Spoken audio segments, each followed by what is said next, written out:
Hello and welcome to our channel. Today, we're going to do a recap of a Korean romance and drama film called Oasis from 2002. But before we begin, beware of spoilers and enjoy the video. The film opens with a man named Hong Jong-do who is just released from prison. He goes looking for his relatives in Seoul. He is back on the streets after serving a 2.5-year prison term for a hit-and-run accident.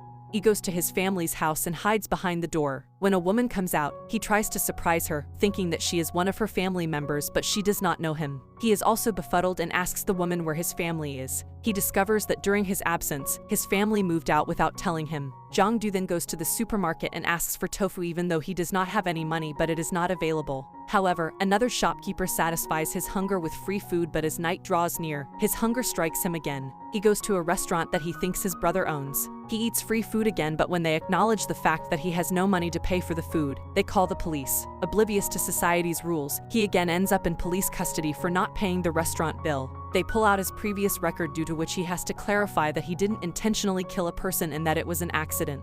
They inquire about why he was wandering around instead of going to his home. When he explains his situation, they call his younger brother, Jong Asae, who comes and bails him out. Both of them sit in a car and have a conversation in which Jong-do does not take him seriously. He is then reunited with his estranged family. The house is rather small and he questions his mother about why they are living in a place like this. She explains that their financial situation got unstable and they ultimately had to sell their old house and move into this cheap one. Since the house is small, they have no place for him, but they still reluctantly take him back in. His elder brother, Jong-il, runs a car repair shop. In his brother's shop, Jong-do calls all of his friends, but they do not pick up. The ones that do pick up do not seem to be interested in hanging out with him. Jong-il tells him that he cannot live like this and has to grow up now. Despite being slightly mentally disabled and having an incurable social misfit, Jong-do is hired as a delivery boy for a Chinese restaurant on the recommendation of Jong-il. Jong-do says that he will start working for them tomorrow because today, he has to go somewhere. In an awkward attempt at reconciliation, Jong-do seeks out the family of the man killed in the accident. He finds the man's son, Han Sang-shik, and he goes to his house with a basket filled with fruits. He discovers that Sang-shik is moving out and leaving behind his cerebral palsy-stricken sister Gong-ju to be cared for by the neighbors. The family is horrified at Jong-do's intrusion, but he becomes intrigued by Gong-ju. When questioned, he explains why he is here and Sang-shik tells him to leave them alone. But he waits outside, and when he sees Sang-shik in his car, he stops and asks why he is leaving his sister behind. Sang-shik refuses to answer the question and once again pleads with him to leave them alone. The next day, Sang-do goes to his job. At night, after his job is finished, he decides to take the delivery bike provided by the restaurant for a ride. He goes outside Gong-ju's house and wonders what she must be doing inside. After he is done thinking about her, he goes away but sees a filming crew filming in a car. He starts to race with them despite them telling him to get out of their frame. He eventually gets too excited and crashes his bike while injuring his knee. He comes home as Jong-il is infuriated about this and berates him for doing such a thing. Jong-do's sister-in-law treats his knee while she remarks that their life was way better when he was in jail, and that they were happy without him. The next day, Jong-do decides to woo Gong-ju by giving her a bouquet of flowers. But he soon discovers that her neighbor takes care of her and she does not let him inside Gong-ju's house. She takes the flowers and says that she will deliver them to Gong-ju, but he notices where the neighbor keeps the keys to her door. Later, he lets himself in at a time when he knows she is alone. He awkwardly makes conversation and leaves his card for her to call him if she wants. Leaving, he notices and becomes interested in her feet, claiming to have never seen a woman barefoot before. Gong-ju is startled and distressed at this extremely invasive comment from a complete stranger. Trying to pacify the startled Gong-ju, Jong-do loses control and starts to assault the helpless woman, stopping only when she faints. The next day, two neighbors come to Gong-ju's house and start to make out because they think there is no one at home other than Gong-ju, who is applying makeup and getting ready. While the two are getting intimate, Sang-shik walks in but they do not let him see anything. He takes Gong-ju to his luxurious apartment. It is revealed here that he is using her disability status to stay at a better subsidized apartment where he pretends she is living. Today is the day of the inspection and that is the only reason he brought her here. At night, he takes her back and tells her to call the neighbors if anything happens because he pays them monthly to take care of her. To Jong-do's surprise, Gong-ju calls him in the middle of the night and claims that she wants to ask him something. In the morning, he goes to her house and she asks him why he gave her the flowers. He is not fully able to express his feelings while he explains why he brought the flowers. After talking some more, they decide on going out on the terrace to get some fresh air. They hang out there for a while. He then gets back to his family, who is meeting a pastor, and they pray for him. Jong-do is now motivated to work because while he was talking to Gong-ju, she asked what he does and he had nothing to say because he got fired from his previous job due to the bike accident.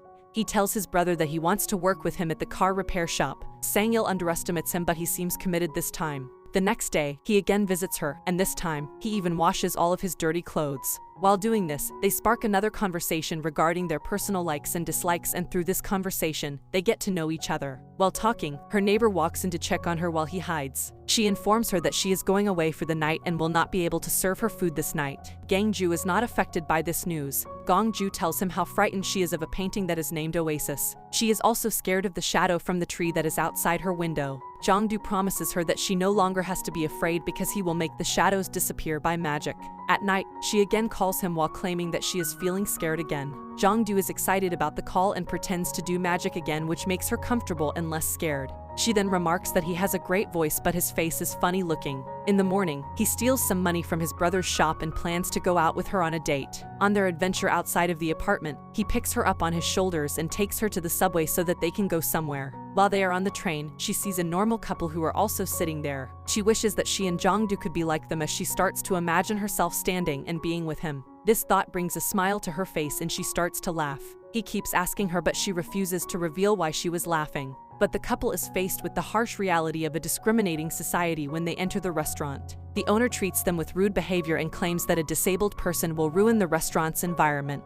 The owner asks them to leave. Despite what they have to go through, they are comforted by the innocent sanctity of their love. They come back to the shop where they settle down on ordering some noodles. Jongdu then gets a call from his sister-in-law who informs him that she is aware of the fact that he stole money from Jong-il. He is very worried about this while she is once again imagining herself standing up. While they eat the food they ordered, he starts to feed Gongju as he now deeply cares for her. He then decides to take her home via a car he took from the shop that belonged to a client of his brother. But they get stuck in traffic and he decides that they should have some fun while they are stuck there. He turns on some music and takes her out of the car as he picks her up and starts to dance with her. He then brings the car back to the shop and sees his brother standing with the client. Jongdu gets out of the car and sincerely apologizes for taking the car. The client is not very angry about this and drives away in his car. Jong-il, however, is infuriated and takes Jongdu inside the shop. He then starts to beat him up as punishment for what he did. The next day, he helps Gongju get ready as he claims that he is taking her to a fancy restaurant. Once there, he asks the manager where the party is. Jongdu naively brings Gongju to his mother's birthday celebration as Temper's Flare, and it is revealed that his older brother was the actual culprit of the hit and run.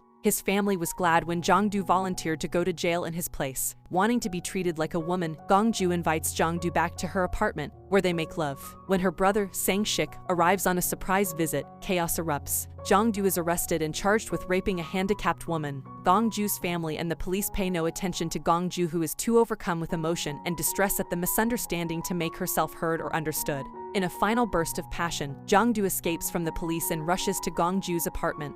The couple reaffirms their love as Jongdu fulfills his promise of making the shadows disappear by climbing the tree and cutting the branches off. He then falls and is hauled off to prison, having committed several additional crimes on his trip to see Gongju, whose exoneration can no longer fully protect him. In the last scene, Gongju is cleaning her apartment alone, while Jongdu's voice is heard reading a letter to her, promising to come back when he is released. Here, this movie ends. That's all for today. If you liked this video, then please like, share, and comment. Press the bell icon so you don't miss any updates, and don't forget to subscribe to our channel. Take care and see you next time.